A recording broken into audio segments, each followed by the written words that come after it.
والصلاة على سيد الأنبياء والمرسلين سيدنا ونبينا وشفيع ذنوبنا وطبيب نفوسنا وحبيب قلوبنا مولانا ومولى الثقلين جد مولاي الحسن والحسين أبي القاسم محمد اللهم صل على محمد وآل محمد.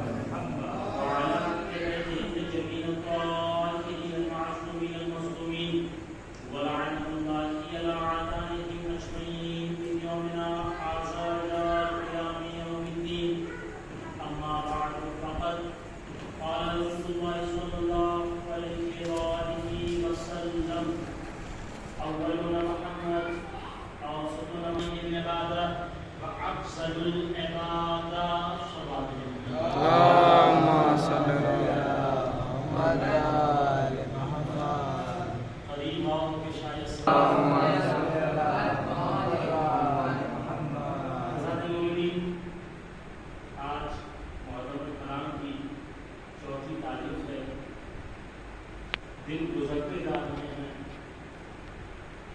حسین کی شہادت کا دوست قریب آتا جا رہا ہے۔ عزیزوں، میں نے آج کی اس مجلس کا جو عنوان سخن قرار دیا ہے وہ یہ ہے کہ رسول اسلام فرما رہے ہیں کہ میرا پہلا بھی محمد ہے، میرا بیچ کا بھی محمد ہے، میرا آخر کا بھی محمد ہے، ہم سب کے سب محمد ہے نا، کہ ہم سب کے سب محمد ہیں۔ ایک نتیجے پر لے کر دلانا چاہتا ہوں مزاج کو، اپنے ذہن کو میری طرف متوجہ رکھیے گا۔ رسول نے فرمایا کہ میرا پہلا بھی محمد ہے، میرا بیچ کا بھی محمد ہے، میرا آخر کا بھی محمد ہے، ہم سب کے سب محمد ہیں۔ خداوند عالم کہتا ہے کہ محمد، ہمیں اگر آپ کو کلپنا کرنا ہوتا میں نہ زمین کا فرش بچھاتا، نہ آسمان کا شامیانہ لگاتا، نہ ان چرند کو بناتا، نہ پرند کو بناتا۔ یہ پرندوں میں چاچاہٹ میں نے رسول آپ کے لیے دی ہے، یہ دریاؤں میں پانی میں نے آپ کے وسیلے سے دیا ہے، یہ انسانوں کو زندگی میں نے آپ کے وسیلے سے دی ہے، میں نے درختوں میں پھل آپ کے وسیلے سے دیا ہے، میں نے ساری کی ساری کائنات کو آپ کے وسیلے سے خلق کیا ہے۔ اب سوال یہ پیدا ہوتا ہے کہ حضرت رسول اسلام کو دنیا سے گئے ہوئے کافی عرصے گزر گئے، کافی عرصے رسول اسلام کو اس دنیا سے گئے ہوئے گزر گئے۔ اب جس کی خلقت کے سبب سے یہ بنایا گیا تھا، آسمان بنایا گیا تھا، زمین بنائی گئی تھی، چرند بنائی گئی تھی، انسان بنائے گئے تھے، اسے ختم ہو جانا چاہیے تھا۔ مثال کے طور پر مجلس برپا ہوتی ہے امام بارگاہ میں، فرش بچھایا جاتا ہے، امام بارگاہ کھولا جاتا ہے، مائک سیٹ کیا جاتا ہے، مومنین کو بلایا جاتا ہے، لیکن بڑی مجلس تمام ہو گئی، مائک ہٹ گیا، مومنین چلے گئے، امام بارگاہ بند ہو گیا۔ بھائی مین وجہ جو ہوتی ہے، جو سبب ہوتا ہے، وہ سبب ختم ہو گیا۔ مجلس امام بارگاہ کھولنے کا سبب یہ تھا کہ ہمیں مجلس برپا کرنی ہے۔ اب مجلس برپا ہو گئی، امام بارگاہ کھلے رہنے کا کوئی کام ہی نہیں ہے۔ یہی سوال پیدا ہوگا کہ خدایا، اگر تجھے رسول اسلام کی وجہ سے دنیا کو خلق کرنا تھا تو اب رسول اسلام اس دنیا سے چلے گئے ہیں، اب زمین کو اٹھا لینا چاہیے تھا، آسمان کے شامیانے کو ہٹا لینا چاہیے تھا، آدمیوں کو انسانوں کو ختم کر دینا چاہیے تھا، ان چرند پرند کو ختم کر دینا چاہیے تھا، ان درختوں سے پھل ہٹا لینا چاہیے تھا، دریاؤں میں جو پانی بہ رہا ہے اس پانی کو سوکھ لینا چاہیے تھا۔ اس کے باقی رہنے کا سبب کیا ہے؟ آخر یہ باقی کیوں ہے؟ تو رسول کی اس حدیث کو ہمیں ذہن میں رکھنا چاہیے کہ رسول یہی تو فرما رہے ہیں کہ میرا پہلا بھی محمد ہے، میرا بیچ کا بھی محمد ہے، میرا آخر کا بھی محمد ہے، ہم سب کے سب محمد ہے۔ اگر تمہارا پہلا محمد اس دنیا سے رخصت ہو چکا ہے، تمہارا بیچ کا محمد اس دنیا سے رخصت ہو چکا ہے، تو تم پریشان مت ہو، ابھی ایک آخر کا محمد زندہ ہے جو آئے گا اور وہ حکومت قائم کرے گا، اور جب وہ حکومت کو تمام کر دے گا اسی کے بعد سے اس زمین کا فرش بھی ہٹ جائے گا، آسمان کا شامیانہ بھی ہٹ جائے گا۔ آخر ہم نے اصول دین میں پڑھا ہے نا کہ اول توحید، دوسرے عدل، تیسرے نبوت، چوتھے امامت، پانچویں قیامت۔ ارے بھیا، جب محمد کی حکومت آ جائے گی، محمد اپنی حکومت کر لیں گے، تو تمہارے ذہن میں سوال ہے کہ محمد چلے گئے، زمین کا فرش ہٹا لیں، آسمان کا شامیانہ ہٹا لیں، بس محمد حکومت قائم کر لینے کے بعد محمد کی حکومت ختم ہو جانے کے بعد بس یہی زمین کا فرش ہٹ جائے گا، آسمان کا شان نہ ہٹ جائے گا. کیوں؟ کیونکہ سبب جو ہے وہ ختم ہو جائے گا. سبب جو ہے وہ مین چیز ہوتی ہے، ایک وجہ جو ہوتی ہے. میں نے پہلی مجلس میں بتایا تھا کہ اگر کسی سے لڑائی ہو تو مین وجہ دیکھی جاتی ہے، یہ کس وجہ سے لڑائی ہو رہی ہے. ایک بات میں آپ قوم آزاد کے درمیان عرض کرتا چلوں جو کہ مین مقصد ہے میری آج کی مجلس کا، کہ نبی جو ہوتا ہے وہ عدل کا حامل ہوتا ہے. نبی جو ہوتا ہے وہ عدل کا حامل ہوتا ہے، لیکن امام جو ہوتا ہے وہ عدل فضل دونوں کا حامل ہوتا ہے. امام عدل سے بھی کام لے گا، فضل سے بھی کام لے گا. اگر عدالت کہہ رہی ہے کہ راہب تمہاری زندگی میں کوئی اولاد نہیں ہے تو امامت اسے اولاد عطا کر کے دکھائے گی. یہ فرض ہے. کیسے؟ راہب امام رسول اسلام کے پاس آیا اور آ کر کے کہتا ہے کہ یا نبی اللہ، جو کہ ایک عیسائی ہے، آ کر کے کہتا ہے اللہ کے رسول آپ ذرا پتہ کیجئے، پتہ لگائیے، آپ کا نام بہت سنا ہے ہم نے، کیا میری زندگی میں کوئی اولاد ہے کہ نہیں ہے؟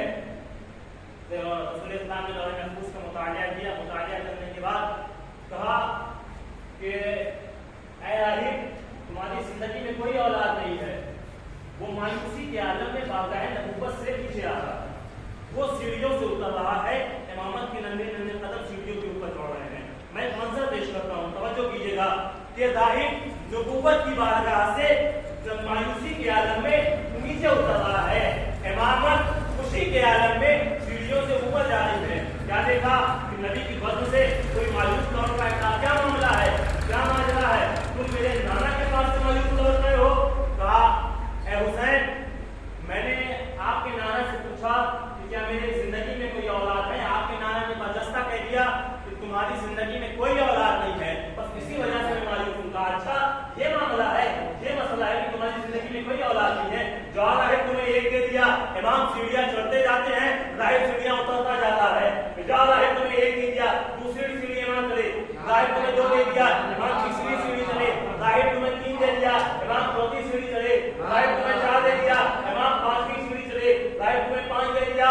یہی کہنا تھا کہ حتیٰ کہ 7 اولادیں راہب کو امام نے عطا کی. راہب کو کہنا پڑا اے مولا بس میں جان گیا، میں سمجھ گیا، کہیں ایسا نہ ہو کہ قیامت میں اولاد آدم ایک طرف ہو، اولاد راہب ایک طرف ہو. اولاد آدم ایک طرف ہو،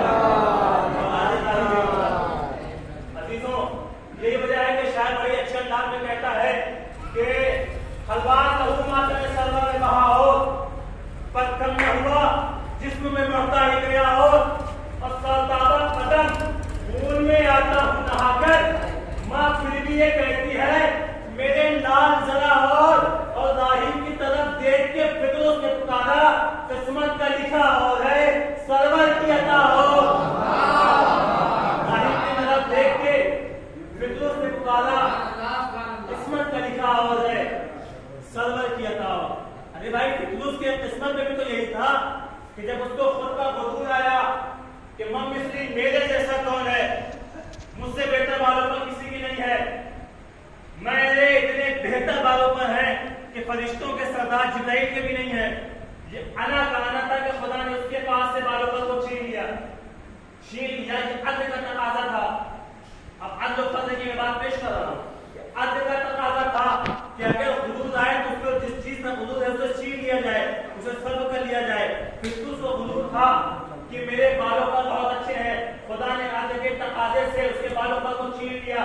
لیکن جب امام کی ولادت ہوئی، امام کے گہوارے سے اس کو مس کیا گیا، اس کو اس کے ہی جیسے بالوں پر مل گئے. یہی کہا گیا کہ جو خدا نے کیا وہ عدل کے اعتبار سے کیا، جو حسین نے کیا وہ فضل کے اعتبار سے کیا. حسین نے کیا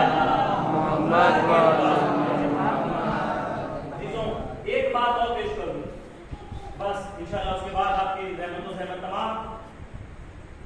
خدا آپ سب کو یہ حقیقت بات ہے اور یہ جان لیجیے کہ سب سے بڑا معجزہ یہ تو راہب والا واقعہ ہے، فطرت والا واقعہ ہے، لیکن یہ جو میں بات پیش کرنے جا رہا ہوں یہ ہمارے بھی